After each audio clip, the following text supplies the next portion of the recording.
Live from the mist-enshrouded mountaintop fortress that is X and Y Communications headquarters, you're listening to the world-famous Mountaintop Podcast. And now, here's your host, Scott McKay. All right, gentlemen, welcome again to yet another episode of the world-famous Mountaintop Podcast. My name is Scott McKay, at Scott McKay on Twitter, Parler, and now Clubhouse, too, if you're on that platform. It's a brand new one, pretty cool. If you are on YouTube, look for Scott McKay. If you are on Instagram, it's Real Scott McKay. The website, as always, is mountaintoppodcast.com. And I do invite you to join us on the Facebook group for like-minded men. That's the Mountaintop Summit on Facebook. Hey, guys, listen up. I got a good topic for you today because I was actually just talking about this very notion with my guest today, who's a new friend of mine. And you guys who listen to this show tend to be smart, high-achieving guys who ask a lot of yourselves and have high, lofty goals in life. And what that does sometimes is pushes us to expect not only a lot out of ourselves, but an unreasonable lot from ourselves. My guest is named Robert Althuis, and he is the author of a book called Never Enough-itis, which is exactly about what you think it's going to be about. So without anything further, I want to introduce him to you. Robert, welcome to the Mountaintop, man. Hi there, Scott. Thank you so much for inviting me and having me talk about my book and talk to your audience. I'm really excited about this conversation. Yeah, as am I. I think one thing that I want to go ahead and share with the listeners that you and I were chatting about beforehand is you spent the first 21 years of your life growing up in the Netherlands. And one of the things we were talking about before we hit record and started this particular podcast is, man, you sound like you're from the northeastern United States. And I remember the first time I landed at Schiphol Airport in Amsterdam, I thought the gal in the convenience store where I was buying some mints or gum or something was from the United States. And she's like, no, I'm from here. It's just we speak perfect English and we watch American TV. So we all sound like Americans. And I was always fascinated by that, you know, so it seems like you're carrying on that tradition, at least to some degree, right? Oh, absolutely. And well, first of all, we're taught at a very early age. I think I was 6 when I started having English lessons. But it's, you know, the TV, it's the pop culture, we travel, and we're a trading nation. You know, I mentioned that when we talked earlier. So we're just taught from a very early age and are very adaptive. Nobody speaks Dutch in this world. There's about 16 or 17 million people in the world that speak Dutch. So we have to. It's just adoption, right? Isn't that fascinating? You know, I've also been to Wales, which of course is part of the UK nowadays. Mm-hmm. And they still have things written in Welsh and in English just about everywhere. And Welsh is notoriously overwhelming to a non-speaker. I mean, the words are just like 50 characters long. And I happened to ask a couple of Welsh folks while I was there. It's like, hey, you know, how do you make heads or tails of Welsh language? And they all said to me, I have no idea. None of us speak it. I mean, nobody's spoken that for 100 years around here. It's just a matter of cultural heritage, why people keep writing it on everything. And I always thought that was fascinating, you know. And I mean, I see their point, but man, yeah, overwhelming language. Dutch is one of those languages that appears odd, I think, to the English speaker. There's a lot of Dutch words that, at least in print, seem like somewhat silly misspellings of American words, and we just shake our head at it and don't know where to even start. Yeah, well, sometimes they are too. And, you know, the Dutch language actually changed dramatically after World War II because it was much more, they un-Germanized it. And so they literally changed the dictionary post-World War II because they wanted to make it more Dutch and less German. And I think what's happened in the last 50, 60 years, it's moved much more towards English. When I speak with my friends in Holland, there's a lot of English terminology. About half of the college classes now at the University of Amsterdam are in English. So there's a lot more English just pervasive throughout Holland. I think that's going to continue. You know, there's these beliefs that ultimately all languages in the world are going to converge. And, you know, we're going to have like 3 or 4 major languages, probably English, Spanish, and Chinese. So I think that's happening in small countries like Holland already because, you know, Dutch is just slowly but surely becoming irrelevant. Isn't that something? You know, Norwegians, well, Scandinavians in general, as well as Germans, let's be honest, just seem to speak English so much more effortlessly than we would as English speakers trying to learn their language. And and that always seems to nonplus us as English speakers. I mean, you know, heck, you know what the running joke is America is the most monolingual country in the world, and that, is funny to the rest of the world. We think someone who's bilingual here in the United States is some sort of genius, and everybody else worldwide seems to kind of scratch their head at that, Although you say that, though, but you live in Texas, I live here in South Florida. I think that within a few years, you're not going to be able to become the president of the United States of America unless you speak fluent Spanish. It's just an electoral vote issue. I mean, there's just a huge part of the of our population that's going to be native Spanish speakers. So I think we're becoming a bilingual country quite fast. And obviously you see it on signage everywhere in Texas, but you see it here, definitely here in Miami. Almost all the signage and all the public buildings are bilingual. So, we might be going in that Welsh direction where Spanish is just going to be part of our native tongue. Yeah, in the last election cycle, we had several candidates at least attempt to speak Spanish, even though some of them kind of butchered it, which was comical to those who do speak Spanish. But yeah, I agree with you. I think being bilingual in English and Spanish here in the United States is going to be all but essential within the next decade, if it's not already. Sure. Yeah, absolutely. Yeah, and in terms of my kids, when I had this discussion, it's not my ex-wife, but she asked me, do you want to teach them Dutch? I said, no, it's useless. Teach them Spanish. I want them to have a second language. I want them to have that cultural aspect of having a second language in their life, but not Dutch. I mean, it's not practical. They're learning Spanish, and obviously they're fighting it a little bit. My girl's a little better at it than my boys, but the boys will have interest when they get to dating age. Yeah, that's something else. Yeah, for sure. Especially since you live in Miami. Yeah, exactly. There's some hot Latinas down there for sure. Yeah. I actually started speaking Spanish to a woman on a date, and she just looked at me and batted her eyelashes and said, me encanta mucho. Which is so perfectly expressed in Spanish. I mean, literally it means you just enchant me. But the idiomatic significance of it is, you're doing what it takes. You're turning me on. You're making me want more. That's what it really means in Spanish. Good stuff. Yeah. Good stuff. Well, listen, man, speaking of the English language, you've coined your own term. You've added to the lexicon with a word of your own, never enough-itis. Now, as I said at the outset of this show, that's one of those words that I think we know what it means as soon as we hear it, especially if we're a type A kind of guy. But man, listen, it's your gig. Why don't you explain in your own terms to these guys what never enough-itis really means, Robert? Yeah, thank you for explaining that. And I have to admit that my publisher really pushed me to use this title because the original title was Overcoming Me. Overcoming Me? Yeah, because I started writing this book as self-therapy. That's actually where it came from. And as I was drafting the book, I found a publisher and they were interested in it. And then as I was going through the writing and the manuscript, they said, you should go to this Never Enough-itis, because I used the word throughout, because I did describe something that I feel I suffer from and I see kind of around me in the world. So I was, just like your audience on this podcast, I was a competitive guy, a highly competitive alpha male. I had a bit of a father wound. He was a stoic. I always wanted him to be impressed. I wanted him to pat me on the shoulder and tell me he was proud of me. And so, I set out in the world. I was a tennis pro, and then I got into real estate, and I did well at that. I went to night school, got my degrees. Then at GE, I did the same thing, and everything was just relentless, right? I only had this one speed. And what I noticed and what kind of crept into my being, so to speak, was that it was never enough. Every time I achieved a goal, I already moved the goalpost to the next one. I didn't enjoy it really much of it because every time I had success, every time I reached that, whatever that goal was, whatever that aspiration was, I was already kind of having my sights set on something bigger, something new, more projects, more money, more validation, more cars, houses, whatever it might be. And that translated itself in I think my integrity kind of falling apart. I started compromising myself, selling my soul, if you want to, ever going higher up in business, getting more exposed, swimming with the sharks, becoming more of a shark myself. And ultimately that kind of ran away from me, and it really got away from me. And in my case, it kind of showed itself as, I was trying to numb myself because I was feeling it, but I was repressing these feelings.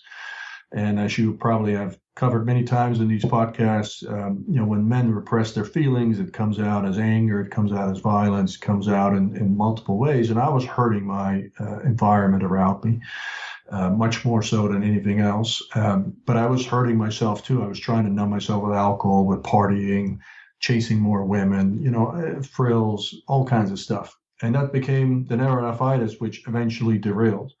And so my success became ultimately my undoing. Man, you just erected a tower of issues men on this show can relate to. I'm telling you, man, yeah. I almost don't even know where to start. That's such a smorgasbord of opportunity. Uh-huh. The first thing that I'm reminded of is you talked about swimming with the sharks. Yeah. And I'm reminded of a book title by one of my mentors, Harvey McKay, which is called Swim with the Sharks Without Being Eaten Alive.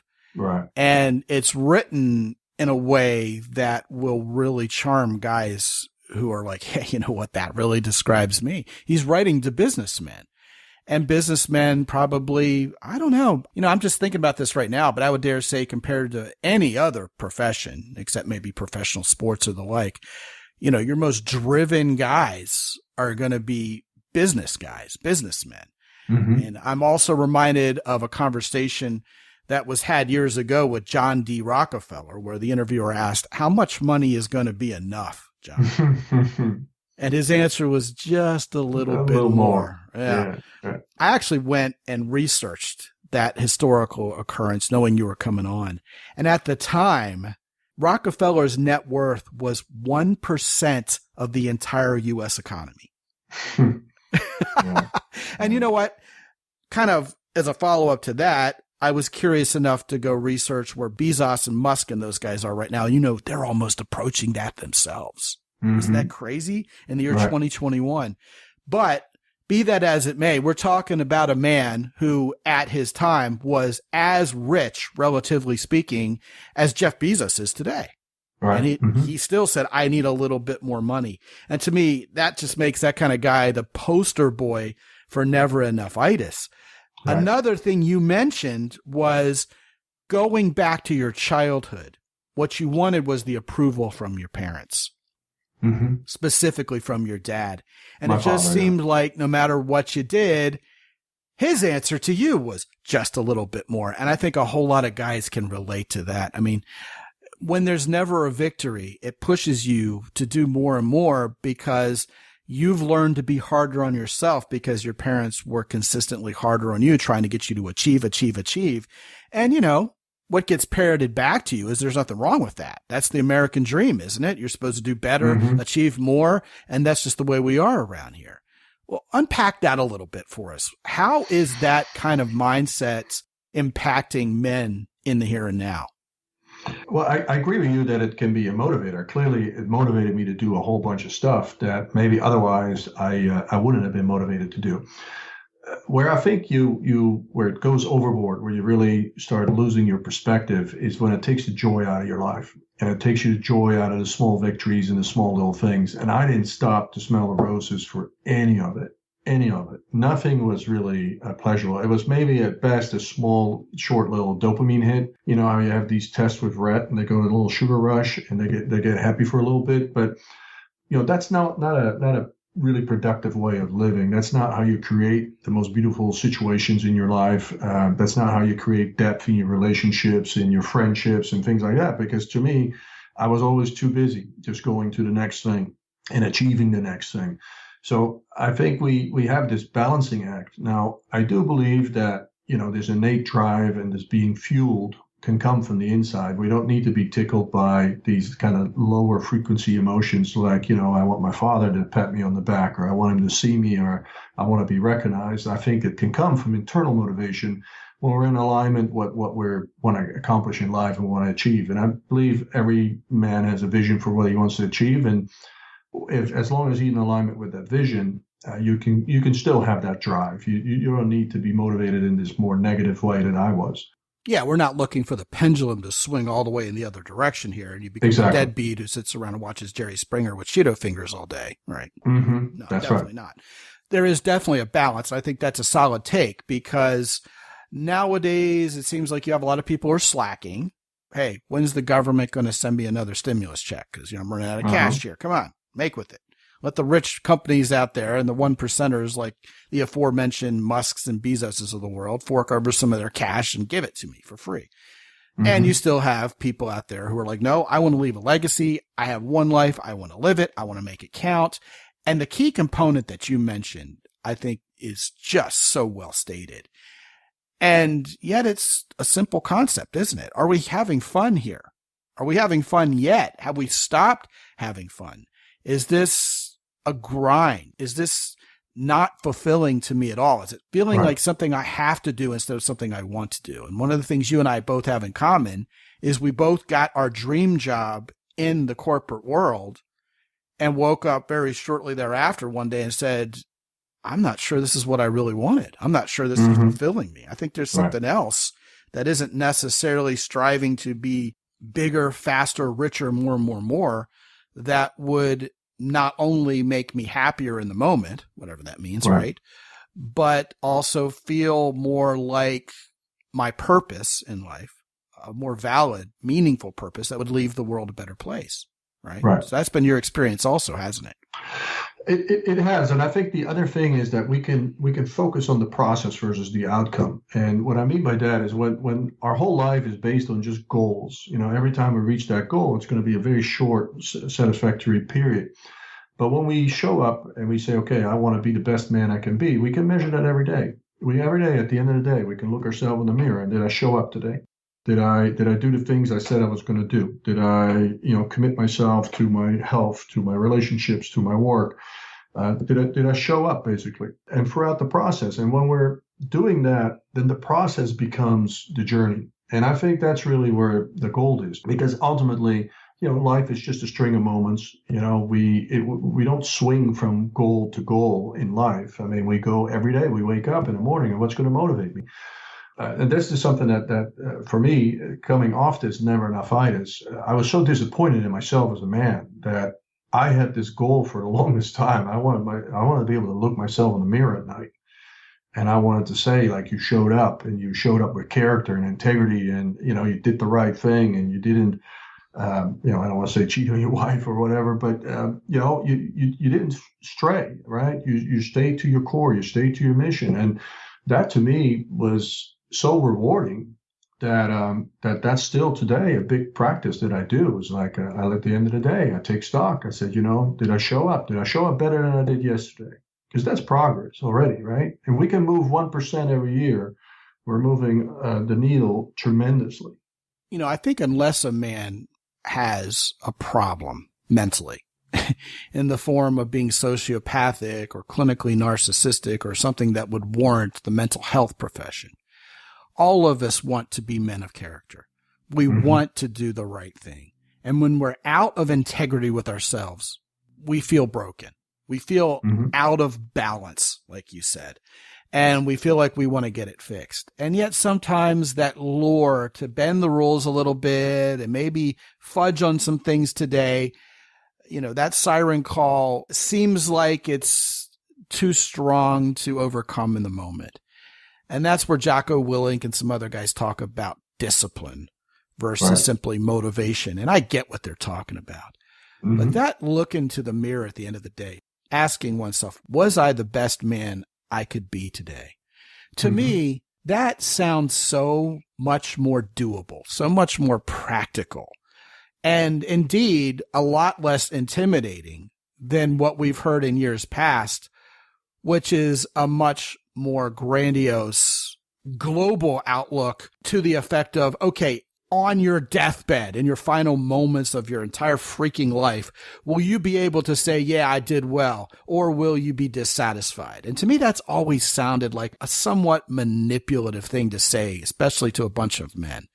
Because in that case, you get one shot and either you blew it or you stuck it, And we're all going to have things we wish we could have done, the whole FOMO thing, Sure. Here nowadays, we see so many examples on social media and in popular culture of guys just crushing it and doing better than we could really ever reasonably hope to accomplish in our life. And, indeed, when you have a global scope with which to look through, there's always going to be someone who has more, does better, is more talented. And that can give guys a serious case of this never enough-itis, especially if we're looking at this particularly long view of, okay, at the end of my days, right before I close my eyes for the last time, will it have been enough? Man, that's a whole lot of pressure. Meanwhile, what you're saying is, hey, every day, one day at a time, what did I do today to be a better man? And then cumulatively over time, you will have reached a lot of small goals instead of setting this high, lofty expectation that, you may have been on the right or wrong path all along. At least you get a head check on a day-to-day basis this way. And I like it because it seems a lot more manageable, doesn't it? Yeah, and a couple of things on that. I mean, first of all, we're not in competition with anybody. The only person you're in competition with is you. To be the best you. That's your only job in life. You're not up against Elon Musk. You're not up against Bezos, anybody else that you pick. I mean, you're up against you. What can you do with the means that you have available to you today? The second part is when we change within, when we change our world, we change the whole world. And we tend to forget that, how big of an influence we have, because your kind action or your integrity that you show to someone else, your generosity, your willingness to help someone, that has a huge ripple effect. That can affect that person's life. That can affect that person's outlook even on life. And if you have employees around you, you have family members, you have, kids maybe, or maybe a relationship, a love relationship. I mean, the way you show up has a major, major effect.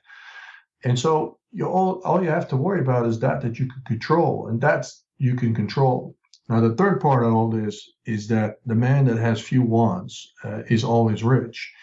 And I think we have so many things that we put in our sights that we attach happiness to, that, if I have this in my life, then I'll be happy. Or if I have this car at that house, or I have that type of love relationship. And I don't think that it really works that way, because nothing on the outside is ever going to be able to fill whatever hole you might have on the inside. It always comes from the inside out. We create our whole world from the inside out. So I think just focus on those things that you can control, which is just you, the way you show up in the world, the way you do your things. And these little things, the ripple effect of that is massive. And I can tell you that everybody that's out on social media or in the news, or you believe is so successful, first of all, take it with a grain of salt, because, there might be quite a bit of marketing to it. But, are they happy? Are they fulfilled? How do they accomplish those things? And I don't want to take anything away from anybody else, because lots of people do that in a genuine, honest way. But there's a lot of stuff out there too that I can tell you, very, very well-to-do people that I've met that we revere in this world that we live in. But if you peel back the onion and you look at their character and you look how they got there and the kind of practices and how they show up in life, I think you would kind of frown a little bit and say, I don't really want to get there that way. I immediately thought of the phrase that's been oft repeated over the years: comparison is odious.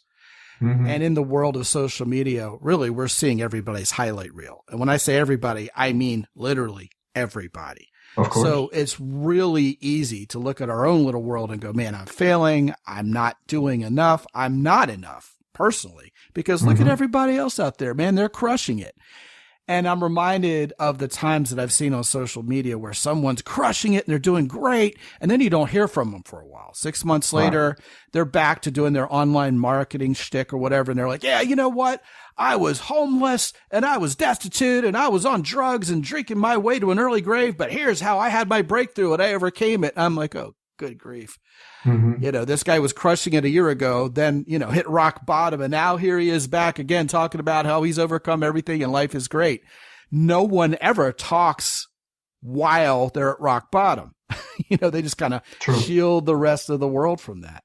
So I think what you're talking about is an excellent, excellent indication of the kind of mind games that we play with each other, especially nowadays, with regard to our own personal expectations, as well as the kind of comparisons that are almost forced upon us as we, interact with others in the very artificial world of social media.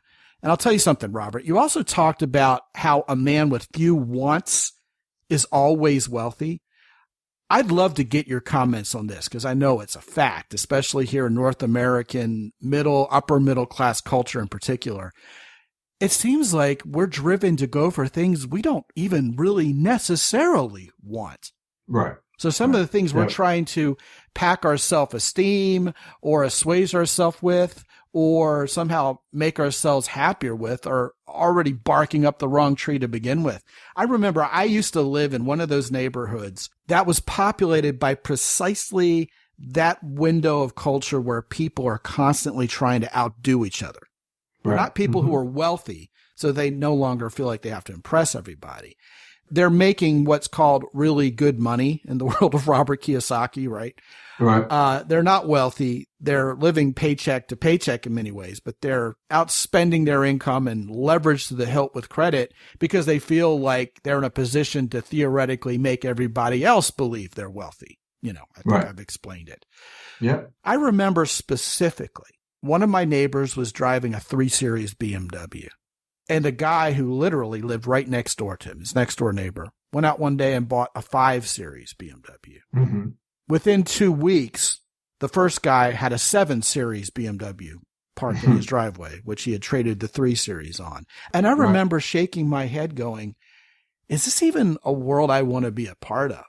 Right. You know what I mean? And like we mentioned before, that was during the time where I had my job, where I was quote unquote overachieving at an early age for a Fortune 50 company and feeling like, I was just wasting my day, wasting my talent and energy helping a wealthy company make another company even wealthier. Right. Because, I was on the customer team for that company working primarily with another major business as my customer. And it was just the opposite of fulfilling. And I certainly wasn't going to be more fulfilled by going and parking something better than a 7 Series Beamer in my driveway just to one up those other 2 guys. And it seems like this one-upmanship is really a major symptom of this never enough-itis, isn't it? It is a major part. And I didn't come up with that quote, by the way. That's an old Stoic philosophy quote. And it really comes from this concept that, there's 2 things in our mind, right? There's the actual experiences of life and then the stories or the narrative that we create around our life. And so wants, the want of a certain car or whatever, it's usually just a narrative, because there's something in that car that, represents something that we feel that we're going to have by having that car. And so this goes, throughout our life. And this could be the next job. This could be the next, project you win as your business. It could be anything. And so you always got to wonder, like, where's this want coming from? What is the hole I'm trying to fill? Because theoretically, the moment we're born, we're complete. We're whole. We don't have to prove anything. We don't have to become anything. We don't have to be anything that we're not.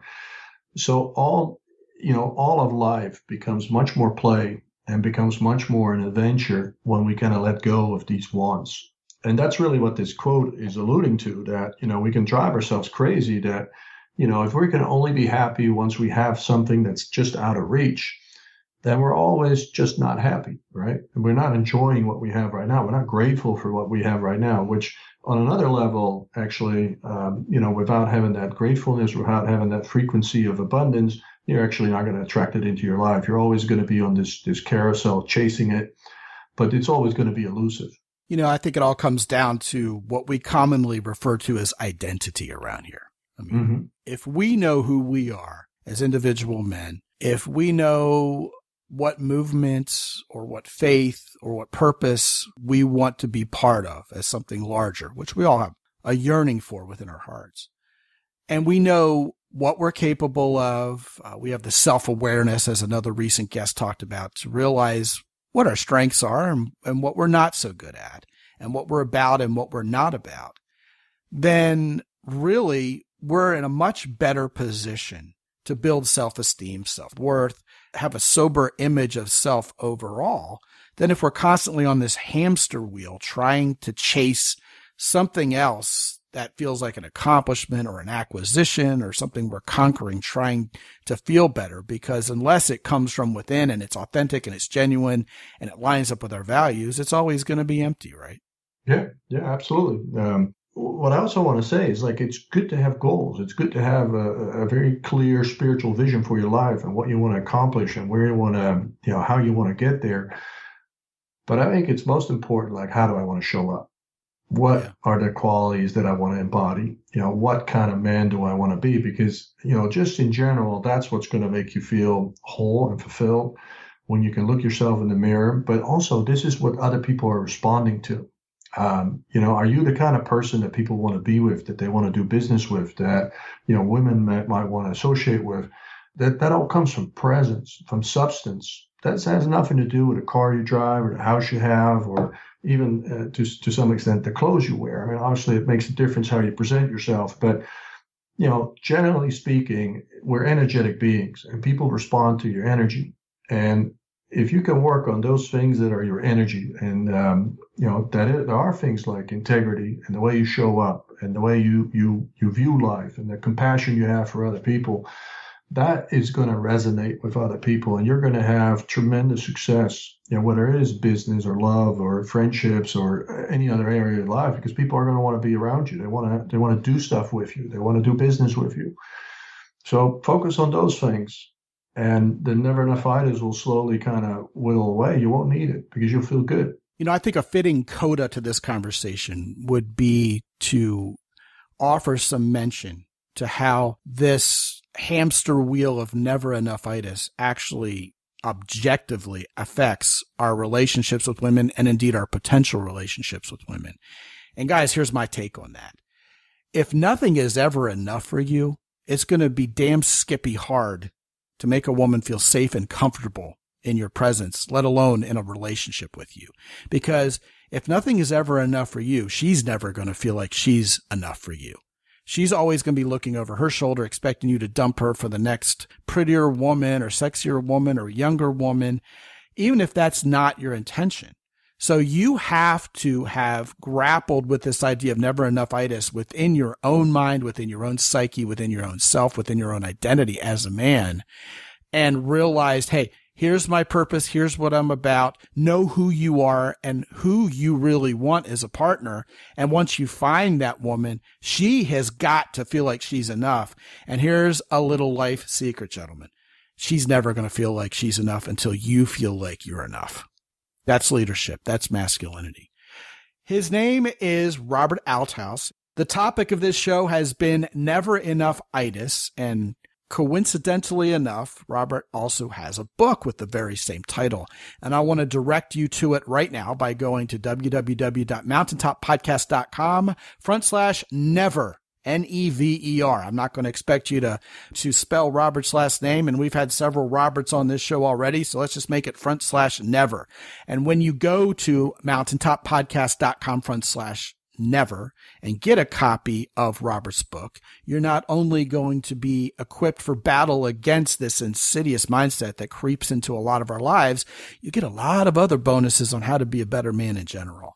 I've also added Never Enough-itis by Robert Althuis to the top of the queue at my Amazon influencer page, which you can reach by going to mountaintoppodcast.com/Amazon. You'll find Robert's book there along with all the best-selling books from quite literally every other guest we've ever had on this show. So if you're looking for some new reading material, guys, that you know you're going to resonate with, that's the place to go. mountaintoppodcast.com/Amazon.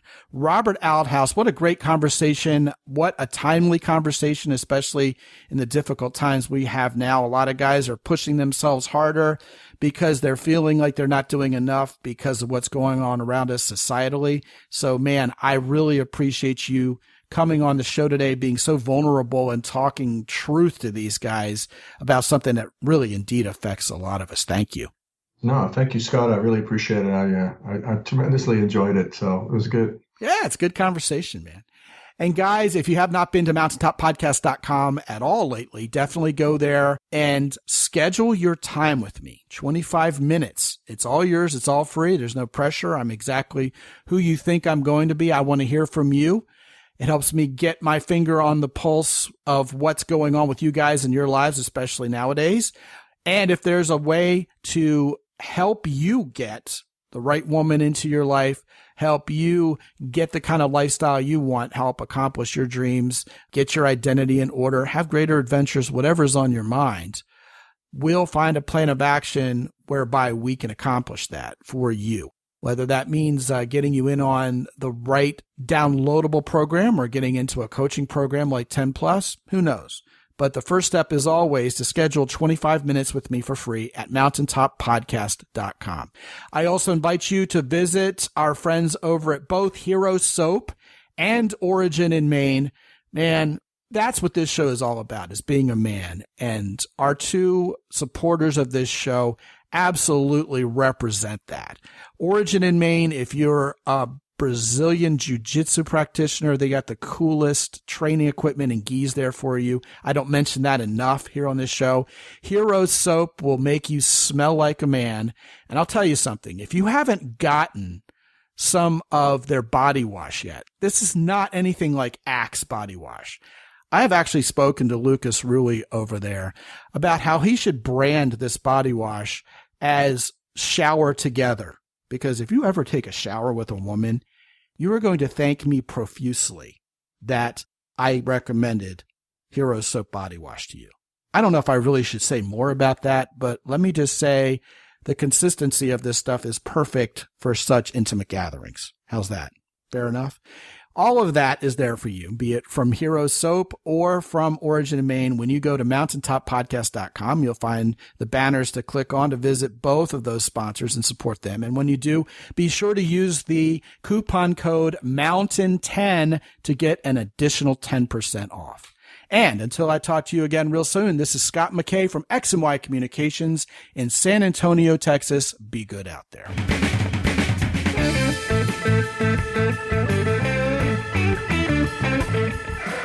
The Mountaintop Podcast is produced by X&Y Communications. All rights reserved worldwide. Be sure to visit www.mountaintoppodcast.com for show notes.